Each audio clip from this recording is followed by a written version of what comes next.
It's been a long time since I saw any of you. We've been undergoing such a period. I don't know, I'm going to show some of the stuff. There will be some text. So maybe you can have the, you can have me enlarged on your screen. I don't know if you're looking at it in a computer or on a phone. Anyway, very happy to be here. I'm happy to see there's such a turnout. Kudos for Uri and all the way that he organized it. I remember how difficult it was to organize a conference. I'm sure that even though it's online, it was still difficult.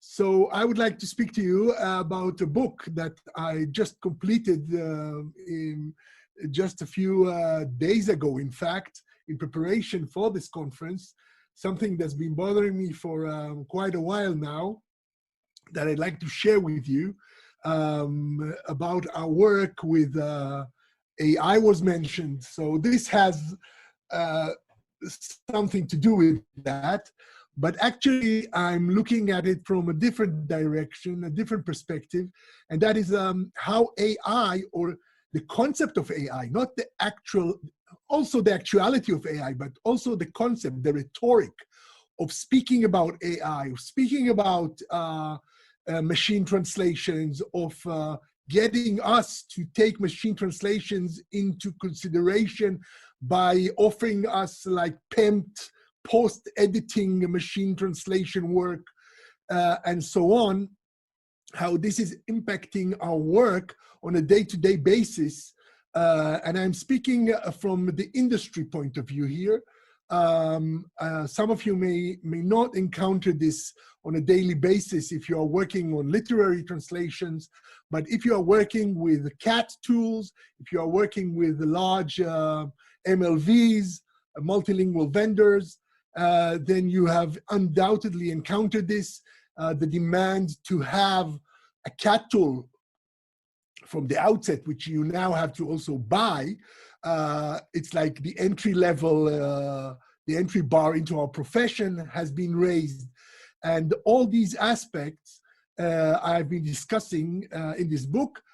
Everybody who is participating here, if you'll send me your email, I can send you an electronic copy of the book.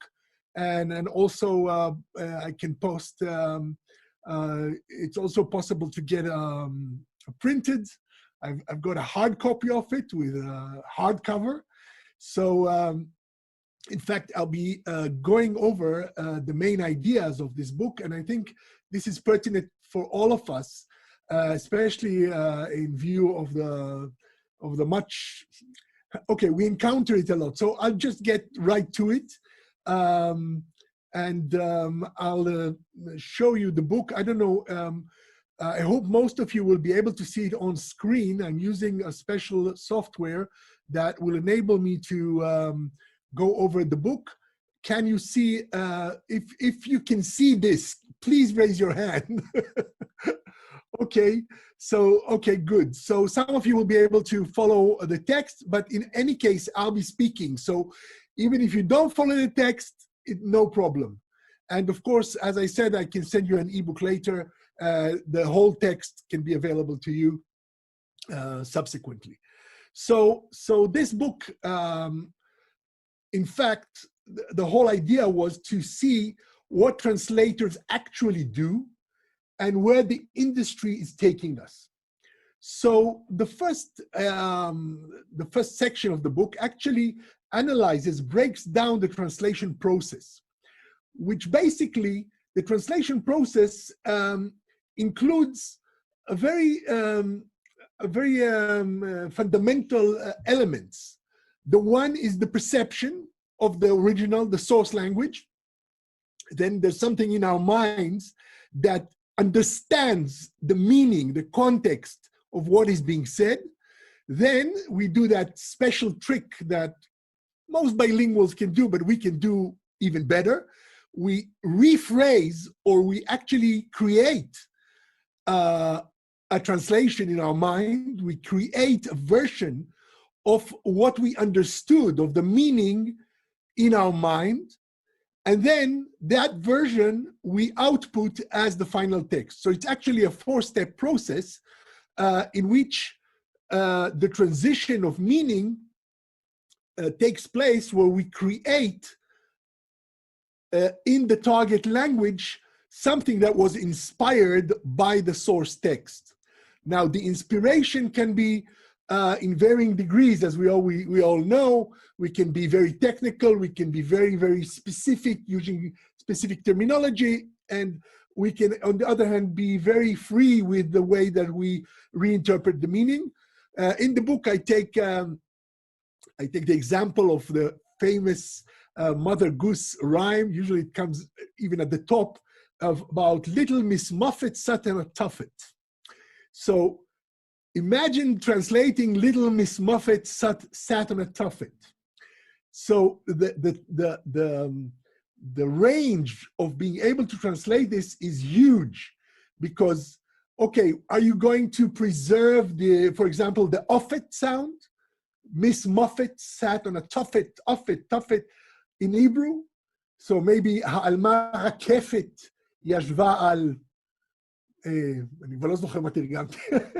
So, or are you going to let it be and say like העלמה גלית ישבה על תלולית, and not preserve the original sound, but preserve the idea of a young girl? And maybe you don't even have to do that. So I play around with this at great length there. But what I wanted to show is that there is a process here. It's not lexical. It's in the mind. You have to realize what this little girl or woman, or we don't really know what this tuffet is. We have to imagine. And then after we imagine, this inspires us to create the target text. So this is more or less what the process is. Now, this process is a bespoke process. We are like shoemakers. Every sentence has to go through our minds. There is no economies of scale in translation. We'll talk about the machine translation trying to do economies of scale in a moment. But actually, each and every single one of us is a shoemaker of bespoke translations. We take the original, the source, we do this magic in our minds, and then we output something that was inspired by the source, and which bilinguals will be able to recognize as being inspired by the source. But most of our target audience will not know, even if we did a good translation, will not even know there was a source. They will read this inspired output, and that is what we do. Now, we do it piecemeal. Every single job we get, we go line by line, paragraph by paragraph, and in the worst case scenario, word by word, and we translate it. We make this creation process every time again. So this is like the basic background. Now enter translation tools. Translation tools, CAT tools, began in the 90s. I was an early adopter of Trados. They had this, I don't know if any of you remember, there was this dongle.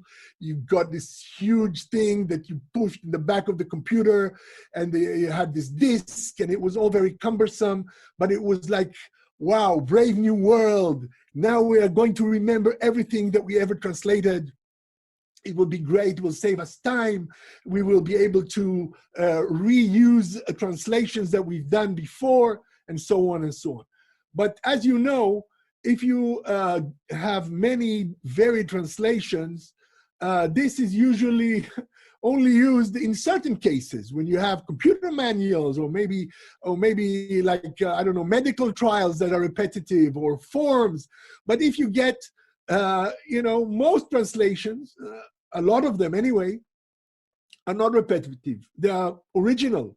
And again, the CAT tool can't help. Usually it can even hinder, because you have to break it down. Okay, I'll get to that in a moment, the breakdown, or the way it's engineered. But anyway, CAT tools are not the be-all, the answer to everything. As you know, there are many translations that don't need CAT tools. The CAT tools get in the way, where you have to see the whole paragraph, the whole context.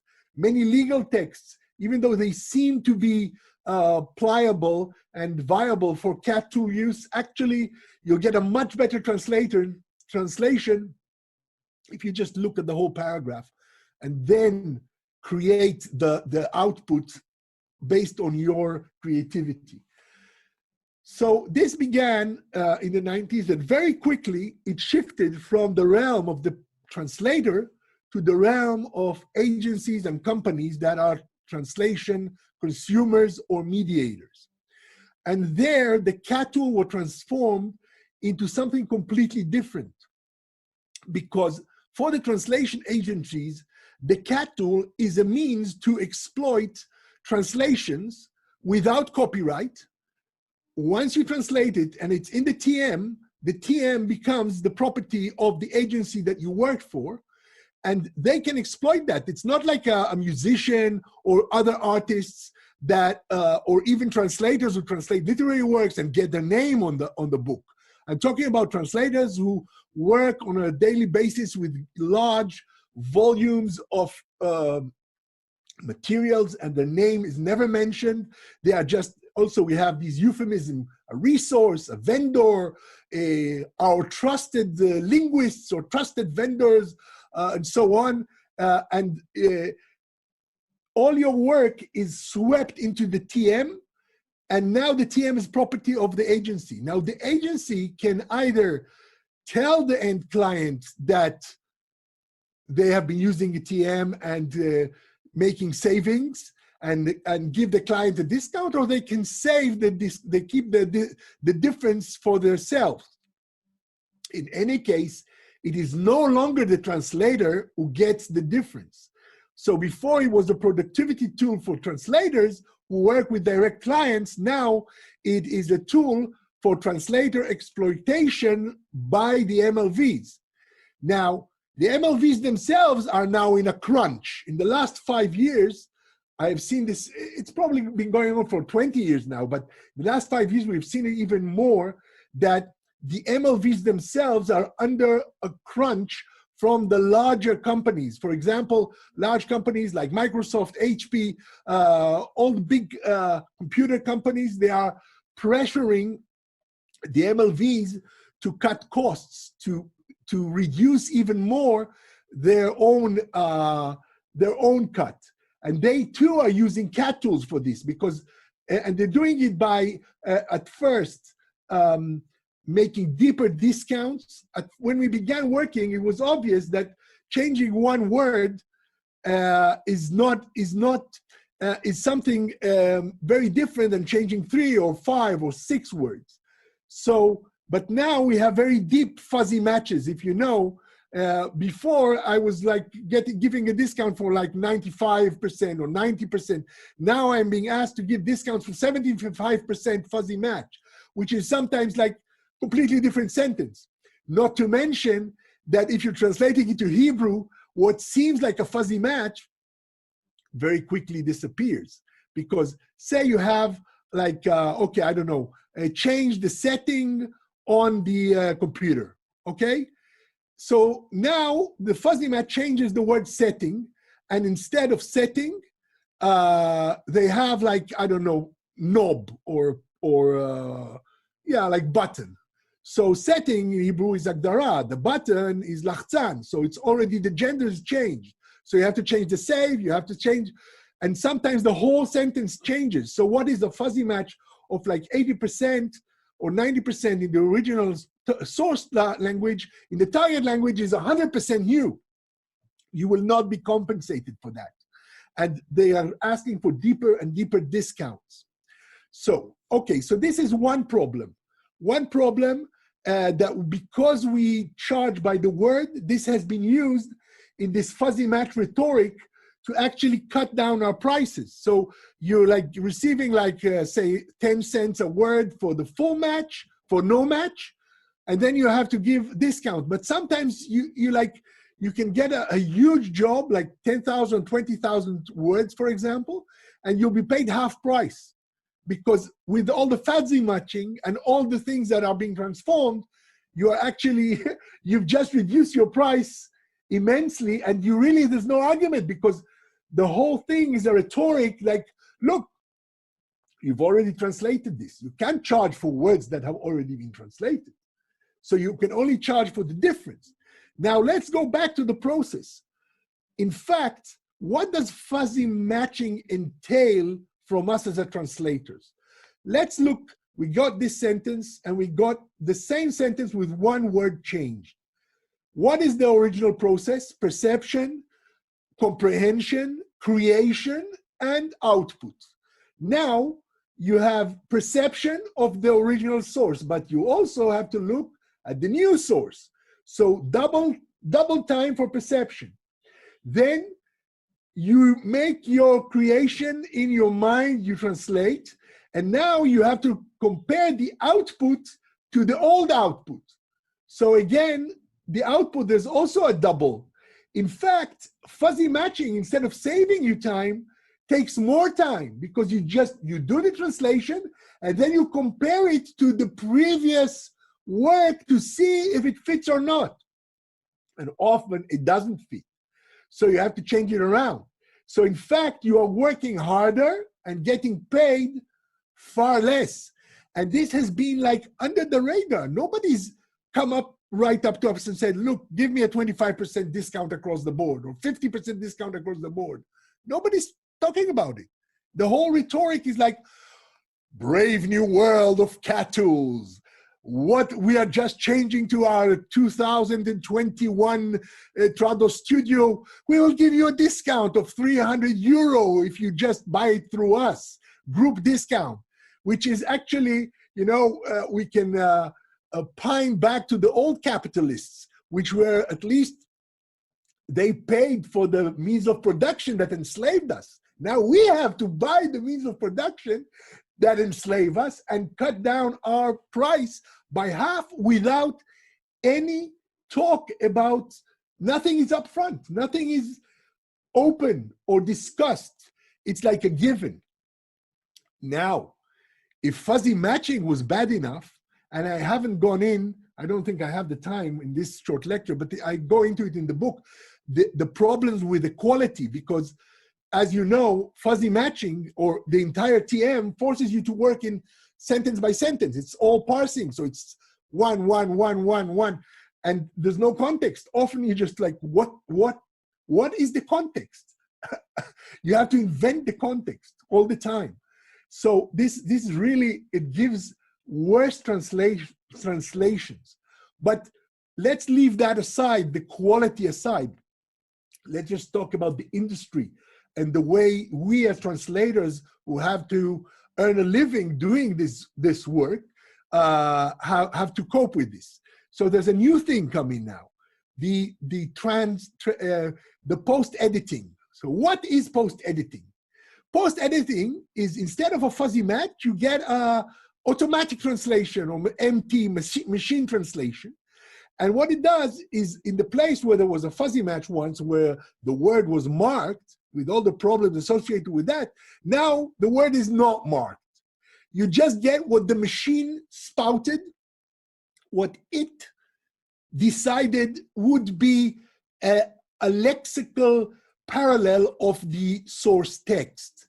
Now, this is often, especially in Hebrew, gibberish. But let's say it's not gibberish. Let's say that there are some machine translations that are better and they are growing better, and there is now a huge push to improve it, huge corpora of bilingual texts. And recently I've had some, maybe you've seen it also come across your desk. They're looking for, we need PMT post editors for like 1 million words, 1 million sentences, like huge work on that, because like they're ramping it up to get better and better, and they are getting better and better. But still there's that nuance, that, you know, machine translation, I don't have to tell you, there's these strange errors. And in the book, I go in depth into the various errors that are part of the machine translation, and they tell it to you up front. They say, look, the machine tends to be literal. The machine tends to be, and this whole area of studying post-machine translation, and it turns out you have to be a pretty good translator to be able to do that post-editing stuff. Why? Because the process hasn't changed. you still have to look at the source. You have to understand it in context. You have to translate it in your mind, and you have to output it. And then you have to compare it with what the machine spewed and see how you should correct the machine according to the translation that you have already made, either in your mind or maybe you even wrote it down. And you're comparing it to what the machine, and you say, wait, there's the missing definite article. Oh, and the machine, this should be switched. That, these crazy machine errors, they are easily recognizable, that no human person will make that kind of error, because the lexical words are usually correct, but there's something about the grammar that is off, that is odd, and you have to find it out. So now, the words that are changed are not marked. You get what the machine did, and you have to edit it, and they insist on it. Why do they insist on it? Because they are teaching the machine.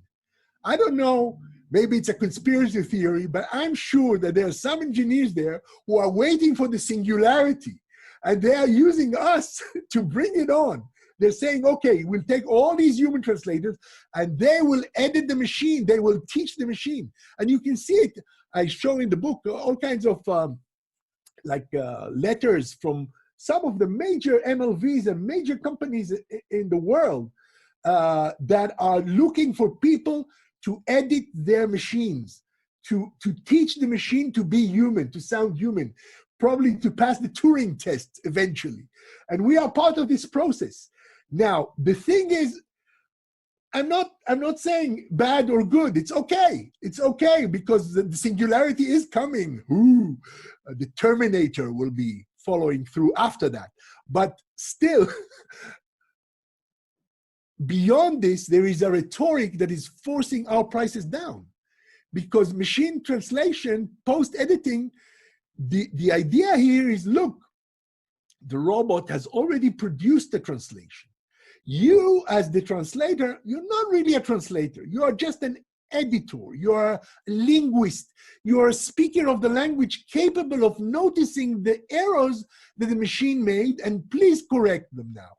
So you're not given the full status of a translator who is creating, a human creating in his mind or her mind the actual target, but actually the status of a nursemaid to the robot. And the price is even lower.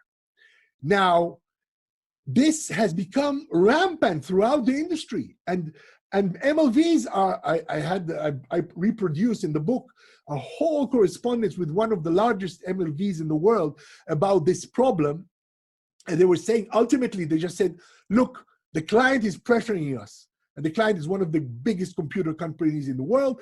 This is from the client. The client has decided this, and this is like, that's it. Your prices are cut. Either you continue work with us, or just, and we're talking about volume. So if you really need the volume to subsist, you have to be in this. Now, the problem with the machine translation is that ultimately the quality is much reduced, and your price is much reduced, and you don't, and still they need you, the professional translator, because if you are less than professional, the output will not be so good. So now, with the reduced quality, there's a new thing. It's called transcreation. Ladies and gentlemen, what is transcreation? Transcreation is newspeak for translation. What does the transcreator do? This new fangled invention of the super specialist transcreator will be earning like 14 cents a word, maybe. Ooh, what will he do, or she? He or she will understand the original text, create it in his mind, and output something that is viable in the target language, that is not piecemeal, that is not parsed word by word, that is not lexical, but is syntactic, is meaningful, is human. And now we call it transcreation, because you have to distinguish it from this new industry. So, okay, I have a few minutes, but I would like to open it to questions. So let's just say the bottom line of all this. And I really, please do send me your emails, and I will send you the book, the ebook, as part of this. The many examples. It's full of real life correspondence with MLVs about these issues, and many examples. But the bottom line is this.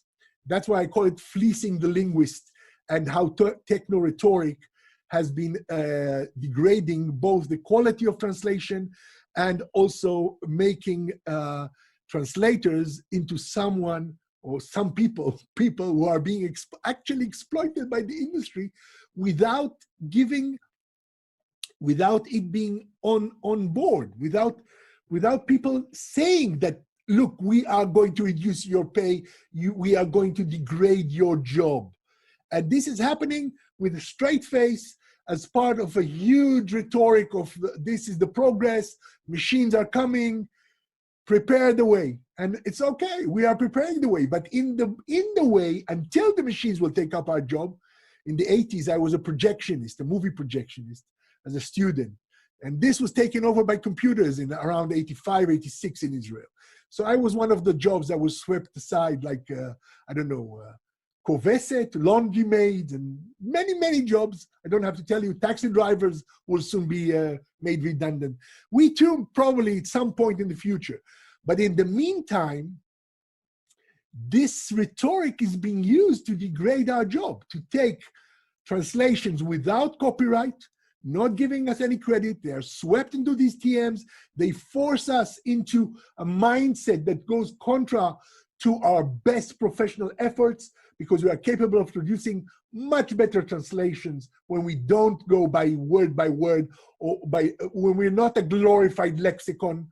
And there's a whole chapter about this lexicality mindset, another engineering. And now they have these, I don't know if you've run across this, they have these variables.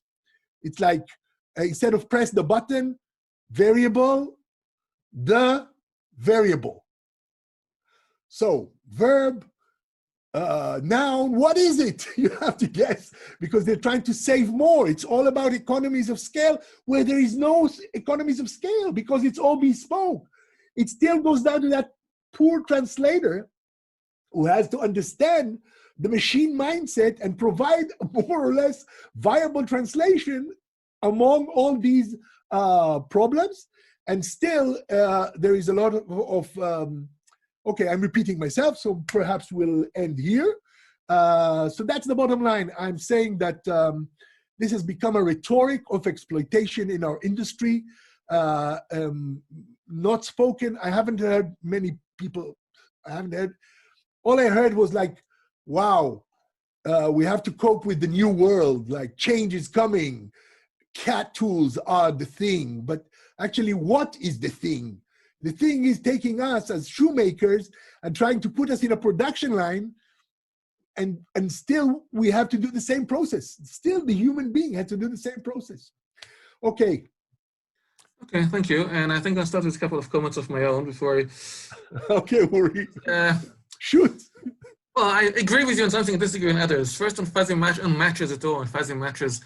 What the CAT programs do, one of the things they do, they insist on keeping the formulas secret, how they calculate the percentages. And to me, that makes the percentages meaningless, because what Douglas others taught us, and it's actually an insight, not a joke, if you don't know the question, the answer is meaningless.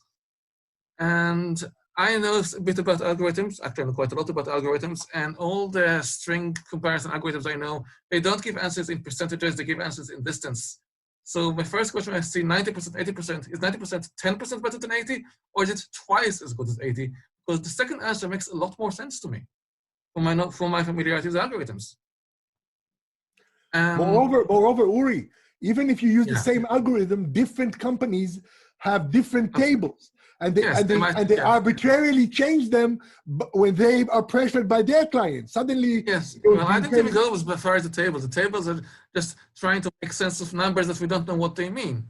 Okay. The reason I use CAT tools, first of all, it does suit my thinking in a way to see what happened before, sort of cloud of things. That it's a sort of memory aid in a way. And partly it's because word processor, in my opinion, is not really a translating tool. It's a generic tool. And a generic tool is optimized for nobody. Okay, but what is the optimization of the cat tool? How does it optimize you? By parsing everything out of context. And also, if you are forced to use it by the MLV, it's different than if you use it for your own private use. I use it also as a dictionary. It's like, it's good to have a lexicon open and see what you did in the past, what you thought in the past. I'm fine with that. Yes. But used as an exploitative tool, it's a completely different ballgame. I mean, for using it as a translation tool, I need to have source and target next to each other, which tool gives me. And some of the memo queue gives some context, provides some context. So I use a cat tool even on text when I don't expect repetitions, because I think it's a better interface for me. Okay, okay. Okay, now there's questions from everyone else. The prerogative of the chairman. Yeah. You've been doing a great job, Uri. I'm really appreciative. As a former in that role, I know how difficult it is. And Danit will agree with me. It's not an easy position. And also Perry, I don't know if Perry is connected. Yeah, I think I saw him here. Questions, anyone, just write in the chat if you want to ask us, because I'm on the chat.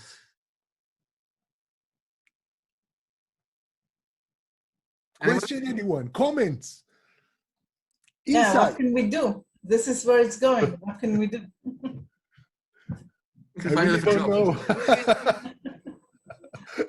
I really don't know. I only have the critique. I don't have the... I really liked your comment about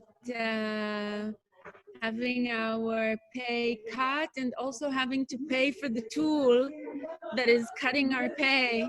It's a little bit of the Amsterdam syndrome, where you kind of, you learn to love the person who is holding you hostage. But it's like Danit said, this is where the world is going. I don't know what's okay. Perry. Perry. I went to Amsterdam, Paris, Stockholm. That's right. Okay. I want to take this up in a bit of a different direction. Hi, Shakhar. Firstly, thank you for the presentation.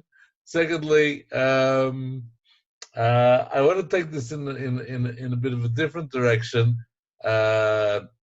Some of you may know that I'm a member of a group called the Translation Mastermind. Andrew Morris, who gave a workshop and spoke at the conference a few years ago, runs this group, and it's translators from all over the world. And one of the points that he makes, and rather I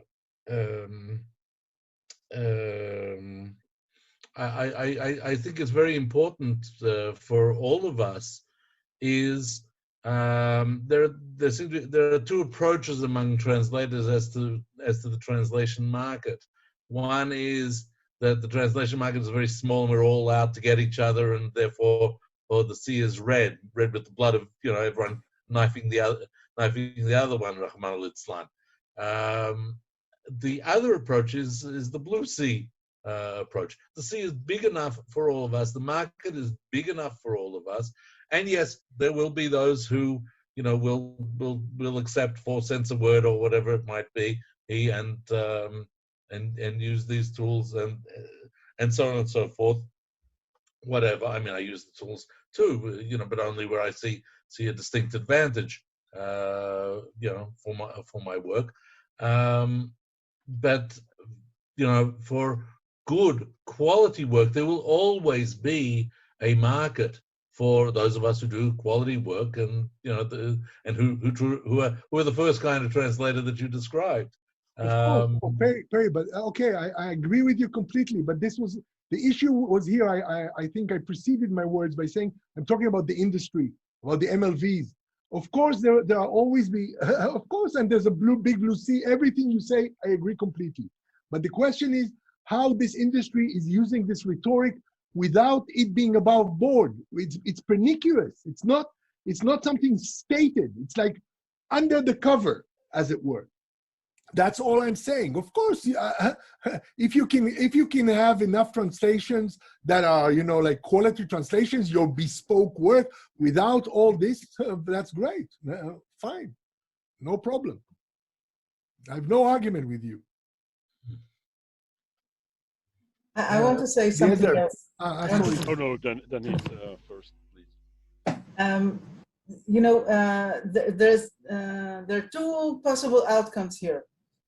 Either you put in the effort and get paid too little and produce something good, or you read the output, and if it's passable, you let it go, and you don't lose money, but the product is much less, and this is what usually happens. Yeah. This is what usually happens. Yeah. So. Yeah, absolutely. And who cares? Low. Who cares? And who is the end user? The end user, say you translate a computer manual, and the end user, and you get this manual, and you're looking at it. What's this? I don't understand it. So what would you do? You're going to complain to the company who sold you your printer for peanuts? No, you say, okay, they're probably Chinese, they don't speak English. Okay, I'll go into YouTube and I'll find out how to operate this. Mm-hmm. So even the end user doesn't care. So it's like, okay, it's a no-brainer. Yeah, I agree. Yeah. Okay, and Eliezer? Yeah, and okay, just wrapping up things that both Danit and Perry said. First of all, thank you, Shakhar. It was a very interesting talk. Thanks. Really food for thought. Nonetheless, to Perry's metaphor, I would say it's not a blue sea, it's sand, it's yellow, and we are really Midbar, and we are in a transition era, and there will, I don't know if always will be another segment of the market. This is what we are foreseeing for the next X years. What will bring in the future, we don't know. Moreover, we don't know in every possible language. There are languages that are much easier to work with tools than other languages. And to what Danit said, exactly, the point with the industry is that we must find a balance point between several variables. And one of them is really the time invested, the other the price, the accuracy of the translation, etc. In all that complexity, really finding the balance. Okay, it's a matter of course, the client decides where to put his or her money. And there are things that, when you're talking about things that are really life or death, in the proper use of a tool or a machine or something can be really lethal to those misusing it. You will approach the translation of the instructions different than, I don't know, replacing the battery of your watch, that it won't work, but nobody's hurt, right? Okay, and again, thank you a lot for your talk. Okay, thank you. I'm afraid that's all the time we have. That's all the time we have. Okay, so if anyone wants to write me, my email is writinganywhere, just one word, or write as you hear, writinganywhere@gmail.com. So if you send me an email, I will send you the book. And if you have more comments, I'll be happy to continue the conversation later. Thank you so much for this opportunity, Uri, and for all of you who you were really amazing. I mean, in this era of Zoom and not getting to go to a conference, not getting to have the meals, and bickering about the meals that aren't exactly and everything. You can do it anyway, you know. Yeah. Okay, I'll go and cook something afterwards. But being deprived of all that, we're still showing up and still doing this. This is fantastic. So really, I'm very happy to be part of this community, and thanks. Thank you.